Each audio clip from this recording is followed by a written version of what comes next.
Try to get that question answered. Hi, I'm Jeff Lebo, and we're streaming live.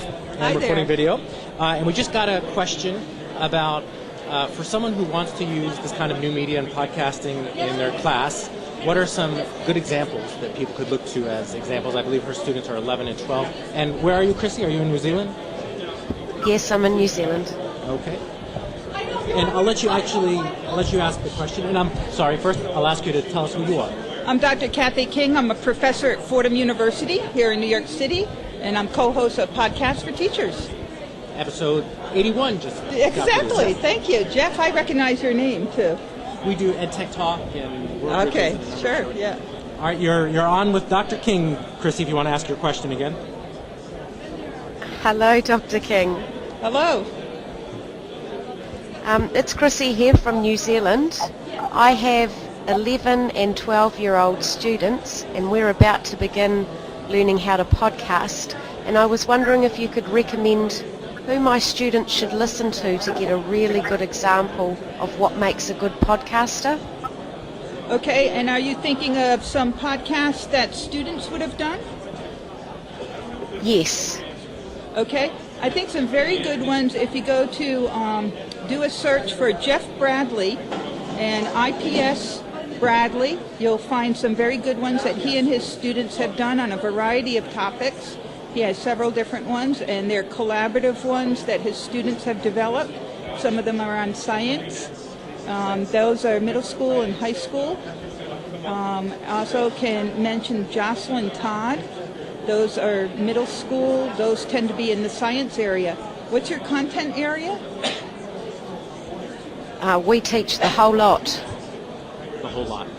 Oh, you teach a whole lot. Okay. The whole lot, everything. Okay. Yeah. So then some of the history ones, there's also some wonderful history podcasts. If you look for Eric Langhorst, he has wonderful history podcasts talking about history. And at Podcast for Teachers, you'll find an extensive archive of not only our past episodes, but also a very extensive resource list where you'll find links to a tremendous amount of these podcasts by a lot of different educators. And we review all of those before we post those. So I think you'll find a very good set of resources there available as well. But those are ones that we have gone back to over and again as very good examples. So those might be very helpful. As far as if I could give you an example of a format that you might want to use with students, something I have found very powerful is oral histories. If you're familiar with that format. Where you interview someone who's a lot older than you and they retell their story? Exactly. So it gives the students an opportunity to go out in the community or to interview people in their family. And they can do that with a very inexpensive digital media recorder. Might be about $30 US. So you can do your conversion there. But those are very inexpensive small devices. And that provides a great opportunity for them to be able to gather information firsthand, analyze it, and be able to reflect and then write. So you can introduce a whole lot of different writing and listening and dialogue skills with that. That can be a very powerful format. That's fantastic. Thank you very much. You're welcome. Very happy to talk with you.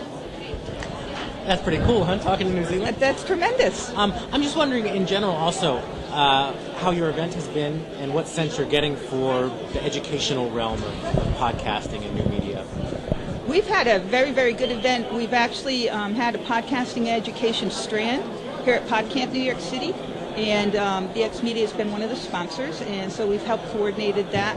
And we've had several sessions this morning on that, and so people have come especially for the education focus that we had, and we've had some for K through 12, and we just finished a higher ed session. There are a lot of people here that I feel really are the movers and shakers, the innovators, and I think they're going to be the front wave of things happening, especially in higher ed. Higher ed hasn't done a great deal of innovation with podcasting. They've kind of taken the traditional, what we've always done, and pushed it into podcasting, and I think we're on the edge of some real innovation. What do you find are the most common obstacles that educators face in using the new media? Well, I think right now it's very different for K through 12, for the K through 12 teachers, and then for higher ed. I think for K through 12 teachers, the biggest obstacles probably are technology knowledge. A lot of people don't have the understanding as to where to even start. In higher ed, I think there's a lack of awareness as to what this podcasting thing is. I think by the very nature, the K through 12 teachers might be exposed a little bit more rapidly to it. But there is a different set of dynamics as to their availability of equipment, and then their technology may be forte. So they're very different groups. I work with both. I work with K through 12 educators, and I also work with higher ed. It's a very interesting field, exciting one to be involved in. That's an exciting time. Remind us again where we can find all of your stuff. Yeah, podcastforteachers.org and also bxmedia.net. Well, thank you very much. Pleasure Thank to you meet very much, Jeff.